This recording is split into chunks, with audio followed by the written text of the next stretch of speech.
From Las Vegas, Nevada, and the National Association of Broadcasters Conference, welcome to another exclusive podcast in a series based on the Radio and Television Business Report article from 2017 called Deal Killers. What are they and how to avoid them? Hi, I'm Adam R. Jacobson, the editor-in-chief of the Radio and Television Business Report, and with me are the authors of this article. I have here Mr. Doug Ferber, CEO of DEFCOM Advisors, a Dallas-based media broker, and Mr. Erwin Krasnow, a partner with Garvey Schubert Bearer. Also with us are the operating partners of Community Broadcasters, Bruce Mittman and Jim Levin, and they are joined by controller Peter Henderson. Your company owns and operates 46 radio stations in 8 markets, and hello to all. It's great to see you once again. Let's go right into the next deal killer number 6, which is a change in business performance. Doug, take it away. You know, I actually am going to defer to Erwin on this one because this Okay. falls under the category. Erwin, go ahead. Falls under the category of material adverse change. So, Erwin, I'm going to leave that one up to you because you're the attorney president.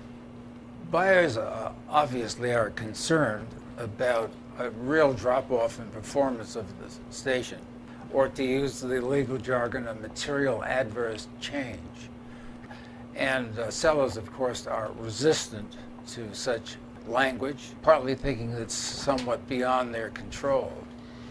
And if the parties enter into negotiations for material adverse change provision, that, in my experience, is the most contentious aspect of the deal and very, very difficult to reach closure because there are so many ways to define adverse change. You could do it qualitatively. You could say material adverse change, which really has no meaning. It's like the public interest, convenience, and necessity.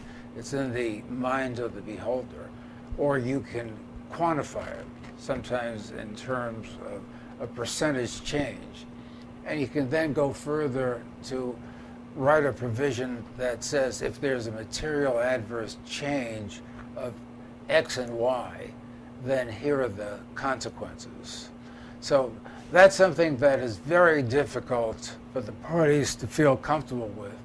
Based on recent experience, I don't know of any deals that I've been involved with that have had a material adverse change clause, unless it talks about material adverse change in technical operation or something relating to the assets. Jim? Well, you could, in theory, write into the APA a clause whereby, if you're paying X number of times cash flow for a property, and if you're basing the purchase price at 10 times cash flow, and there's $10 of cash flow, then you're paying $100. If that declines to $9 of cash flow, you're paying $90. Well, yeah, also what happens if you lose a key employee? Revenue tanks during the time you're waiting for FCC approval. Well, there are very few things, in my view, that are beyond the control of the seller. I mean, obviously there are.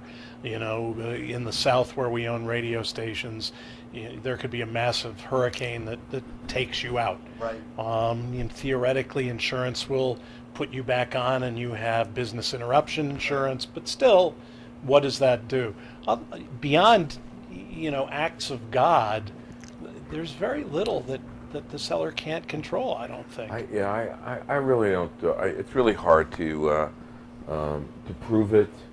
And so it goes back again to what we talked about in earlier podcasts, which was that if you don't do your homework, if you don't do your due diligence, if you don't really have financials that are real, if you don't have an understanding of the contracts, the agreements, you're really going to fall into your own trap, and you're never going to really. It's a very hard thing to prove.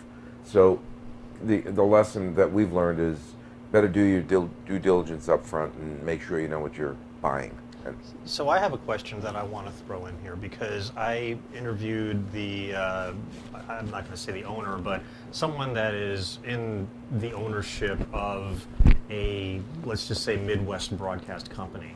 and they did a deal, and it's in a top 50 market. And before the deal closed, the seller went and tinkered with one of the 4 stations in terms of basically changing the format, changing the imaging, making the situation worse for the buyer, who then had to come in and really kind of repair damage that was caused while the deal was being done. Now, how do you guys respond, Bruce and Jim? If you're that buyer, can't you come and interject yourselves and say, hey, wait a minute. You have to be careful because if you start exercising control, before you become the licensee, there's an issue.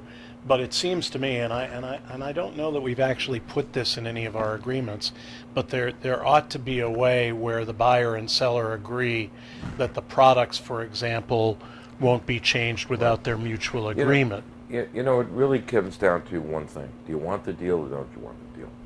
If you don't, if you want the deal and they made the change, you'll either change it back, or you'll live with the change. But saying that, to Jim's point, most of our conversations when we're doing deals is we're not making any changes. Right. We say that in the conversations. If you're going to make changes, we want the rights to be able to at least have a discussion before you do that. Because again, to Jim's point, you can't exert control because that's an FCC violation. The FCC is a red flag, to use the phrase program format, in an agreement. You cannot, as a seller, say that you're interested in continuing the format. Say it's a religious station, that you commit the buyer that the buyer will continue to broadcast religious programming, so that the seller can say to all the current listeners of the station that nothing will change. That is totally illegal. The FCC would find that unenforceable, but they would hold up processing the application and they would insist on an amendment. But it's true, there are ways of the buyer and seller in a contract dealing with this issue in more generic ways, of that seller will continue the current operation of the station without using the red flag word program format. Right. Normal course of business, et cetera, et cetera. Exactly. Right. Yeah, right.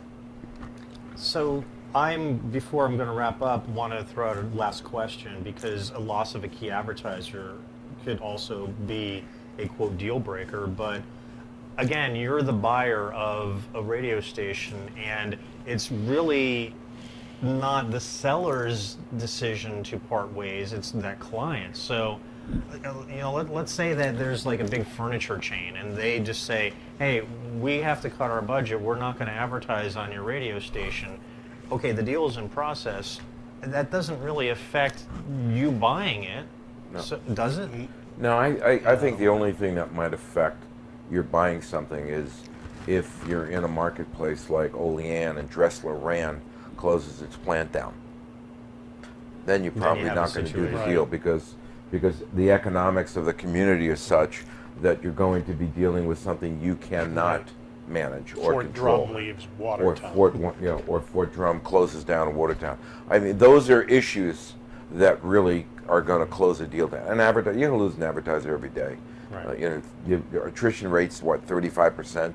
So you're always losing advertisers. But if the state university system in New York says, we're closing Oneonta, we don't need that That's right. anymore, Right. and you're WSRZ, You're sorry.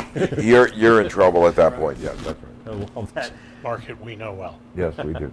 so that really covers deal killer number 6, and I want to thank all of our guests for participating. And we invite you to stay tuned, because we do have more on the subject of deal killers in our subsequent podcast segments. So without further ado, I'm Adam R. Jacobson. Have a great day.